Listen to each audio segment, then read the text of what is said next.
Olá pessoal, sejam bem-vindos a mais uma aula aqui da nossa disciplina de Química Inorgânica e hoje vamos dar continuidade à nossa discussão sobre o átomo. Na última aula nós vimos como que esse átomo é compreendido, em que como ele vai ter então suas propriedades discutidas e analisadas a partir, por exemplo, de uma função de onda. Então esse átomo agora tendo, lógico, seu núcleo formado por prótons e nêutrons, mas ao redor dele tendo então os elétrons que possuem então uma dualidade onda-partícula, que apresenta características corpusculares e que apresenta também características ondulatórias. E aí quem vai propor então uma forma de a gente analisar essas propriedades, desse meio elétron é Schrödinger, a partir então de uma equação, uma função de onda, tá? E quando Schrödinger resolve então essa função de onda, por exemplo, para o hidrogênio, para o átomo de hidrogênio, por que o átomo de hidrogênio? Porque ele é um átomo mais simples, ele tem apenas um elétron, então a resolução da sua equação é, a princípio, mais simples também. Tá? E aí ele chega nessa equação matemática, que é uma equação já muito parecida e que, para quem já vem estudando os modelos atômicos, acompanha o histórico, da evolução dos modelos atômicos, já deve ter visto uma equação muito parecida quando Bohr, propõe o seu modelo, faz uma melhoria no modelo de Rutherford, ao propor lá que o átomo, os elétrons, então, giram em órbitas circulares, tá? Ele chega numa equação semelhante a essa, para a energia do meu elétron. Só que Bohr chega a uma equação semelhante a essa a partir de uma imposição matemática, em que ele, lógico, a partir dos estudos realizados por Planck, Einstein, etc., ele propõe então que a mesma quantização que ocorre, tá, em outros materiais, como o Planck propôs, na troca de energia, em que Planck propõe que toda troca de energia tem que acontecer por pacotes de energia, que ele chama de quantum. Então, Bohr propõe que o meu elétron, a troca de energia do meu elétron, também seja por esses pacotes de energia. E aí Bohr impõe, então, uma quantização do momento angular desse meu elétron. O que ele fala? Olha, o meu elétron não pode mais girar com qualquer órbita, com qualquer nível de energia. Basicamente isso, tá? Ou com qualquer momento angular. Tá? Lembrando que o momento angular é a quantidade de movimento de uma partícula que faz uma trajetória circular ao redor de um ponto de referência. Então, esse meu elétron não poderia ter qualquer momento angular, ou seja, não poderia girar em qualquer trajetória, ele tem que girar em trajetória específica. E aí, a Bohr diz que, então, afirma, postula que esse momento angular do meu elétron tem que ser algum número inteiro vezes um quanto, ou um H cortado, que é a constante Planck dividido por 2π. Mas, enfim, Bohr, então, chega a uma equação semelhante a essa, por uma imposição, tá, matemática, uma imposição que, no final das contas, acertou, Então, assim, lógico que ele tem o mérito dele, foi uma imposição, mas foi uma posição a partir de concepções teóricas bem fundamentadas. Mas Schrödinger chega a essa equação de uma forma mais natural, pela resolução de uma outra equação matemática, sem fazer uma imposição. Lógico que ele faz umas condições de contorno, como, por exemplo, afirmar que esse elétron se comportaria como uma partícula dentro de uma caixa, mas o que é sensato, afinal de contas, se o meu elétron está dentro do meu átomo, ele está limitado a uma determinada condição espacial, porque ele está preso por energia,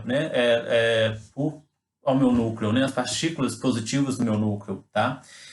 Então, ele chega nessa equação, tá? E essa equação, ela, ao resolver, o R, aquela constante R da minha equação, ele chega no mesmo R que é encontrado ao resolver a equação de Schrödinger, Então, você vê que as resoluções, a resolução de Schrödinger, por exemplo, começa a confirmar, a inclusive validar outros postulados, outras equações que tinham sido já propostas antes, Para quem não lembra, a equação de Heisenberg é a equação que ajudou, por exemplo, a explicar o espectro do hidrogênio, que conseguiu dizer, vamos dizer assim, que conseguiu dizer o significado de cada uma daquelas linhas do espectro não contínuo da substância do hidrogênio. Tá?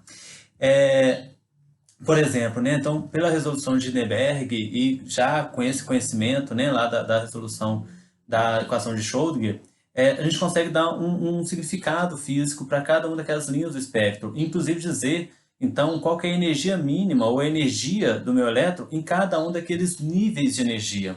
Então, repare que, por exemplo, segundo resolvendo, né, a equação, né, de energia do meu elétron, quando n é igual a 1, né, então substituindo aquele n por um número 1, um número inteiro 1, eu tenho esse valor, né, de menos h vezes R, né, esse h é constante de Planck, né, e o R ficou conhecido como constante de Heisenberg. Então, eu chego a um valor de um nível de energia. Então, aquele elétron, quando o n dele é igual a 1, ele vai ter aquela quantidade de energia, né, uma quantidade de energia igual o h vezes R. Tá? Para n igual a 2, né, eu tenho, então, que vai ser menos h vezes R dividido por 2 ao quadrado, que é 4. Enfim, então ele consegue, então, né, validar, né, novamente que realmente a energia do meu elétron é quantizada. O meu elétron pode ser encontrado em qualquer nível de energia. Tá? Esse número n, então, ficou sendo estabelecido, conhecido como nível de energia e é conhecido também como número quântico principal. Ou seja, é esse número que vai definir, tá, o nível de energia que o meu elétron está, assumido pelo meu elétron. Então, agora o meu elétron não vai estar mais em qualquer, né, lugar ao redor do meu núcleo. Tá? Ele vai estar, então, em níveis de energia específicos, tendo, então, um comportamento dual, né? Esse comportamento tendo propriedades corpuscular e propriedades ondulatórias. Schrödinger faz isso, então, né, consegue chegar nessa resolução a partir de equações, então, como nós dissemos, que chamam funções de onda. Essas funções de onda, elas vão nos representar, né, a princípio, como se fosse o orbital do nosso átomo, como se fosse a região, então, que o meu elétron vai estar. E essas regiões que o meu elétron vão estar, é o que nós vamos chamar de orbitais atômicos. A função de onda em si, né, ela não há uma aplicação física para nós. No entanto, né, quem dá uma aplicação física para ela é Max Bohr, e ele propõe que o quadrado dessa função de onda nos daria a densidade de probabilidade de onde encontrar o meu elétron, da localização do meu elétron. Né?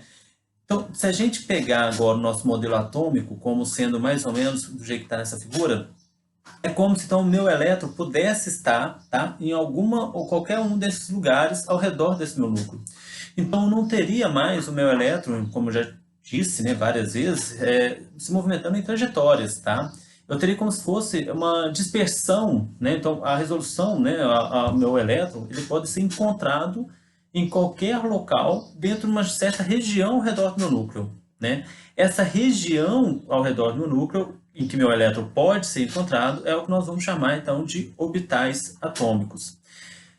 Aqui, é claro, eu não tenho essa quantidade de elétrons ao redor, tá, do meu núcleo, num orbital apenas, né? Essa quantidade de pontos são as possibilidades, então cada um desses pontos que eu tenho nessa figura é uma posição provável do que meu elétron pode ser encontrado. De forma que, quanto mais densa for essa nuvem de pontos, né, essa dispersão de pontos ao redor do meu núcleo, maior a possibilidade do meu elétron ser encontrado naquela posição.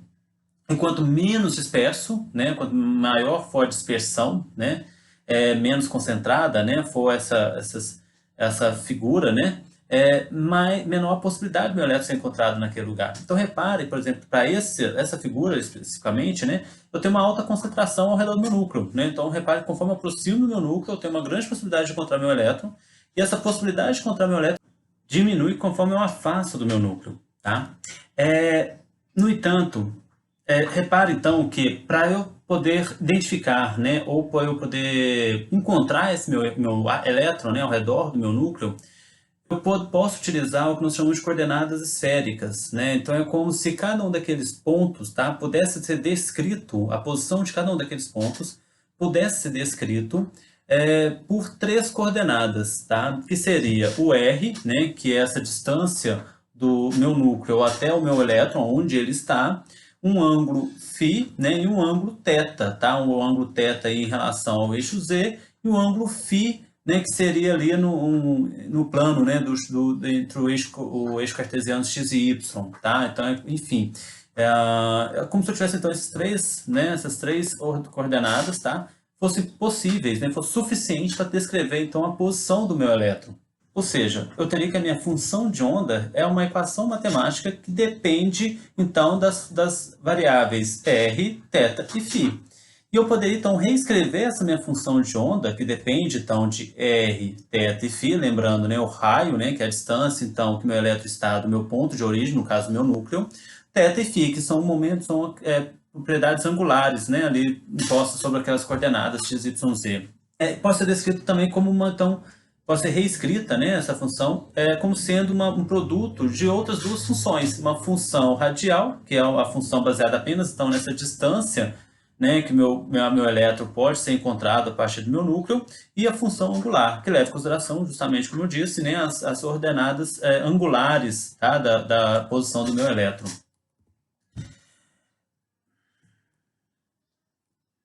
Repare, então, que nós vamos ter que, para poder descrever agora a posição do meu elétron, não apenas uma propriedade só, né? O nível eletrônico dele, que é o N, o número quântico principal, não é o suficiente para eu saber em que posição que esse meu elétron está, né? Pelo menos não de todos, tá? Então, para eu poder continuar descrevendo, tá, as propriedades do meu elétron, eu vou precisar de outras informações. Essas outras informações podemos chamá-las de números quânticos também. Assim como eu tenho um número quântico principal, eu vou ter outros números, vamos dizer assim, né, outros números inteiros, que vão ser utilizados aí para poder me contribuir na resolução da equação de onda, da função de onda, né, de Schrödinger, para poder encontrar, então, a energia daquele meu elétron, tá? Um desses números quânticos é o que nós vamos chamar de momento angular orbital. Esse momento angular orbital, como eu disse, né, o próprio Bohr, né, ele fez uma quantização já do momento angular, né, em que ele percebe então que realmente meu elétron poderia girar com qualquer momento angular. E aí, quando ele impõe esses momentos angular quantizado, é como se ele impusesse uma trajetória desse meu elétron. E de fato, o meu elétron ele não pode então ele não pode ser encontrado com qualquer momento angular dentro do meu espaço orbital, né, dentro daquela região ao redor do meu núcleo. Eu vou ter elétrons ali que não vão ter, tá, um momento angular, ou seja, eles podem ser encontrados em qualquer região ao redor do meu núcleo, por isso vai ter uma dispersão esférica. No entanto, eu vou ter alguns outros elétrons que vão ter esse momento angular limitado, né, em que vai poder apenas ser encontrado com uma determinada velocidade, vamos dizer assim. Tá? O momento angular não tem a ver simplesmente com a velocidade do meu elétron, né, mas para tentar simplificar a discussão, né, como se fossem então velocidades diferentes, né? Então, por exemplo, eu vou ter elétron que vai poder assumir até apenas um tipo de velocidade, tá? Um momento angular específico. No caso aqui eu representei o momento angular igual a h cortado, que seria lembrando, né, que o h cortado é uma constante Planck dividido por 2π, né? Então, esse meu elétron, por exemplo, ele só pode ser encontrado com esse momento angular, tá? O momento angular de h cortado. Então, elétrons com momentos angulares igual a 1 ou igual a h cortado pode assumir três direções diferentes dentro desse mesmo momento angular. E cada uma dessas direções que ele pode assumir é o que nós vamos chamar de número quântico magnético, né? Então, agora, repare, eu tenho o meu número quântico principal, que me dá a energia do meu elétron, eu tenho o meu número quântico do momento angular do meu elétron, tá? Ou chamado de número quântico momento angular orbital, né?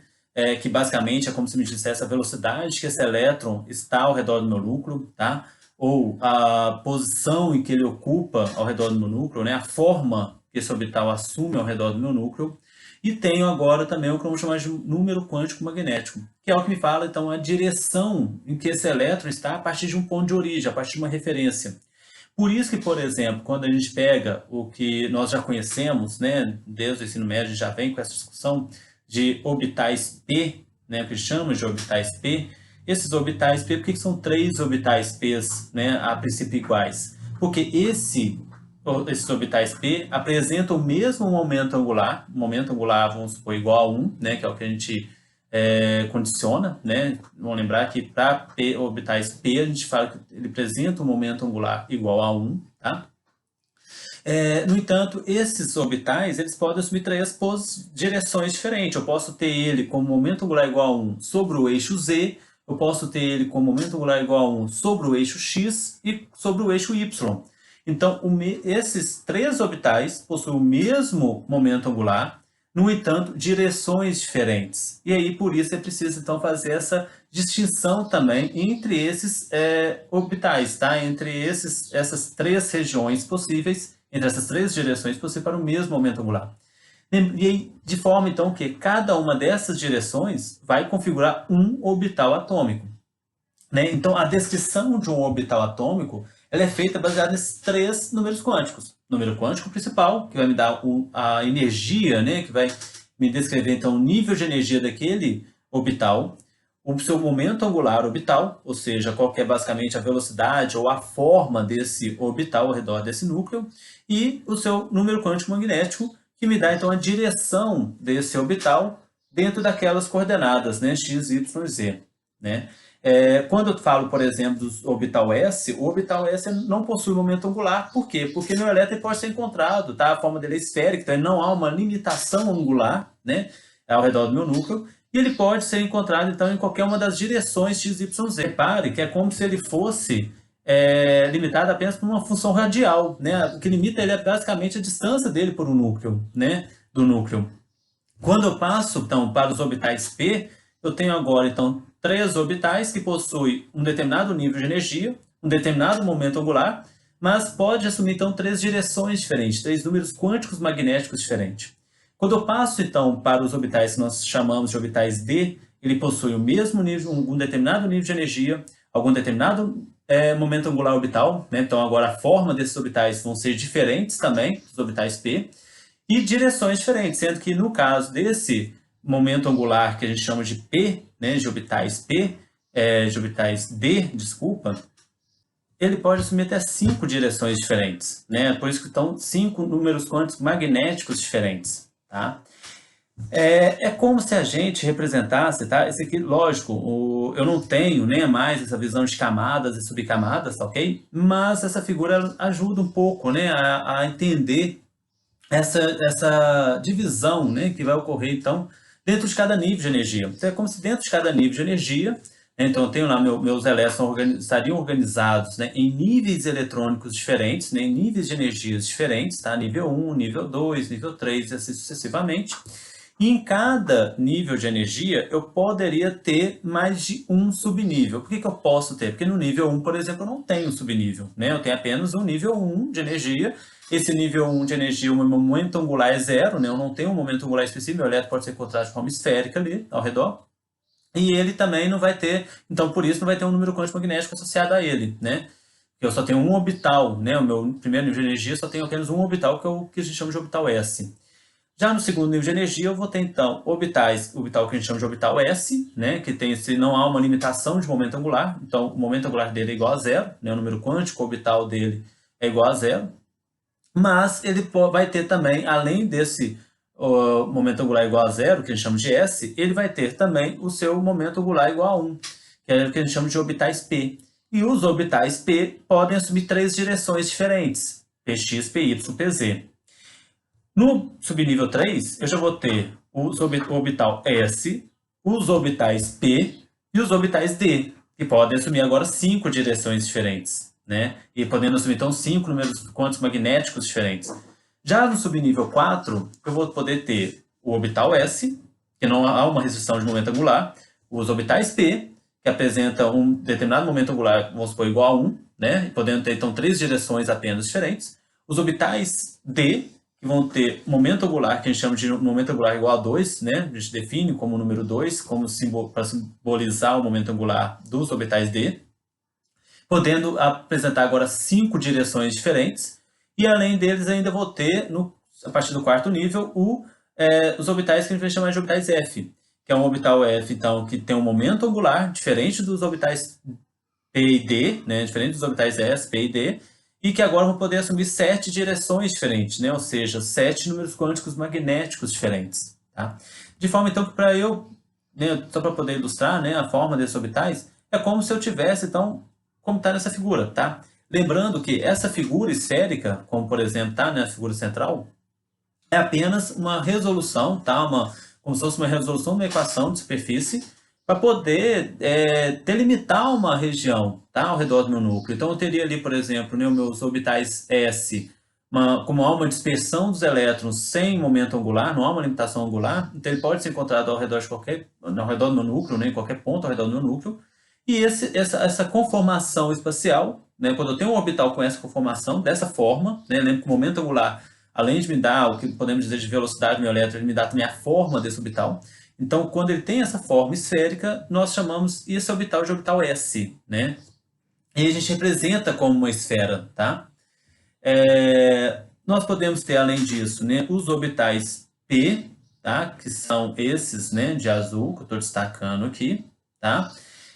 Esses orbitais P, reparem, então, pode assumir apenas um tipo, uma forma, né? Por isso que tem apenas um momento angular, igual, né? Um determinado momento angular para essas três formas, né?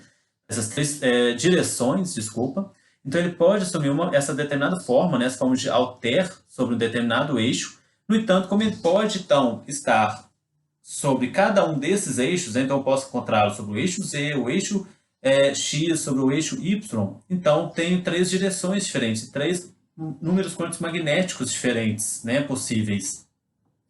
E os orbitais D, né? Eu não representei aqui os orbitais F, tá? Então eu trouxe apenas os orbitais D para exemplificar. E aqui agora os orbitais D, que eu tenho então 5 direções possíveis. Então eu tenho um determinado número quântico, tá?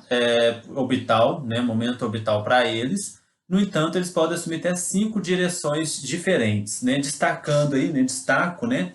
A questão seguinte, repare então que eu vou ter orbitais D entre eixos, tá? Que vão estar, por exemplo, dx, y, os orbitais, essas 4 regiões, né? Que representam o mesmo orbital, elas estão entre os eixos, né? Então, eles estão ali entre os eixos x e y. O meu orbital DYZ, os orbitais já estão entre os eixos Y e Z, né? Representado por essas 4 regiões. Essas 4 regiões representam um único orbital. Lembrando que o orbital é a região, então, de fato, que eu vou estar encontrando o meu elétron, né? Meu orbital DXZ, em que meus orbitais, né, as regiões que eu vou ser possível encontrar meus elétrons entre os eixos X e Z. Os meus orbitais dx2 e y2, que vão estar sobre os eixos, né, sobre o eixo X e eixo Y, e o orbital dz2, que é o mais diferente deles, né? Repare que tem uma forma bastante peculiar, né, em que ele vai ser encontrado basicamente sobre o eixo Z, né? Principalmente esses orbitais D, tá? Eles vão ser essenciais para nossas discussões futuras dentro da nossa disciplina com relação a complexos, tá? Então é necessário que a gente tenha bastante claro essa forma desses orbitais D. E por último, né, além desses 3 números quânticos, tá, que representam, né, basicamente o orbital em si, né, então o número quântico principal me dá o nível de energia daquele orbital, o número quântico momento angular me dá então a forma daquele orbital, e o número quântico magnético vai me dar então a direção daquele orbital. Tá? Além disso, eu tenho um quarto número quântico, né, que é o momento spin do meu elétron, mas esse quarto número quântico já tem a ver com o elétron em si, né, é uma propriedade do próprio elétron. Né? Então, e ele surge até como decorrência de uma dúvida que vai gerar quando a gente analisa a situação de ter 2 elétrons no mesmo orbital. Né? Então, quando cada um desses orbitais que foi demonstrado, cada um deles consegue comportar até 2 elétrons dentro dele. Né? Como que eu consigo colocar 2 elétrons, né, numa mesma região, sendo que os dois possuem cargas negativas? Uma das explicações, tá, é a existência do spin. Né? Então, o spin é o momento spin, né? Até que a palavra certa é momento spin. O momento spin é o momento angular associado ao próprio elétron, né? Assim como se o elétron também tem então, essa característica dual, tá? Ele também vai possuir um momento angular, né, associado a ele, tá? E aí também a gente tem que esse momento angular associado ao elétron, então pode assumir 2 valores apenas, que é convencionado sendo mais meio ou menos meio, tá? De forma, então, que para eu descrever, por exemplo, um elétron ao redor do meu elétron do hidrogênio, né, repare que eu posso utilizar, então, 4 números quânticos. Né? Eu preciso, né, representar esses 4 números quânticos, pelo menos 3 deles, né, que é o N, tá? Então, em qual nível de energia que esse elétron meu vai estar, do meu hidrogênio, né, do átomo de hidrogênio vai estar, qual que é o momento angular dele, né? Então, se tem um momento você está no orbital do tipo S, o momento angular dele é 0, você está no orbital do tipo P, o momento angular dele é igual a 1, do tipo D igual a 2 e do tipo F igual a 3. Em qual que é o seu momento número quântico magnético, né? Ou seja, se ele está numa posição em que possui um momento angular diferente de 0, Então ele pode assumir direções diferentes. Qual dessas direções que ele está assumindo? Né? No caso do meu átomo de hidrogênio no seu estado fundamental, que é no seu estado de menor energia, esse meu elétron está no seu orbital S, né? No seu nível de energia igual a 1, no orbital S, por isso que o momento angular é igual a zero, e como não possui um momento angular, também não possui um número quântico magnético. Então, o número quântico magnético também é igual a zero. Né? Como no caso do hidrogênio tem apenas um elétron dentro desse meu orbital, o número quântico spin dele, o momento spin dele, não faz diferença, tá? Pode ser mais ou menos meio. Essa definição do número do momento spin do meu elétron só faz sentido quando eu tenho mais de um elétron, tá? Então, quando eu tenho mais de um elétron no meu orbital, eu preciso ter claro que um vai apresentar o momento spin mais meio e o outro vai apresentar menos meio. Qual? Não faz diferença, tá? Até porque os elétrons são iguais, então não faz diferença, não tem por que eu distinguir um elétron de outro, tá? Então, um vai estar no momento mais meio, o outro vai estar no momento menos meio. E aí, o que a gente chama atenção é que todas aquelas figuras que foram mostradas, por exemplo, para representar os orbitais atômicos, tá? Elas foram feitas a partir da resolução da equação de Schrödinger para o átomo de hidrogênio. Então, pegaram a equação de Schrödinger e resolveram ele mudando esses valores. Né? Então, no nível igual, no n igual a 1, quais vão ser os valores encontrados? No nível igual a 2, quais são os seus valores, as resoluções encontradas? E a partir dessas resoluções, chegou-se naquela figura. Tá? Então, o que nós fazemos é uma aproximação, que nós chamamos de aproximação orbital. O que é essa aproximação orbital? É dizer que, olha, se para o átomo de hidrogênio esse orbital tem essa forma, para os outros átomos ele deve ter uma forma igual ou muito parecida, ou muito semelhante. Né? Então, a gente faz uma aproximação. Tá? É lógico que eu já tenho, né, essas equações resolvidas, né, e esses para outros elementos químicos, mas vale a pena, né, a gente deixar claro que a maioria das resoluções é feita para o átomo de hidrogênio, né? E é feita uma aproximação com relação à forma daqueles orbitais para os demais elementos químicos, né, que apresentam, então, mais de um elétron dentro da sua estrutura. Ok? Pessoal, por hoje é só. Né? No próximo vídeo, a gente vai continuar a discussão, tá? Sobre a tabela periódica e algumas propriedades gerais dos elementos, né? Então, assim, caso tenha ficado alguma dúvida, né, estamos à disposição, tá, para responder comentários. E, sendo assim, até o próximo vídeo.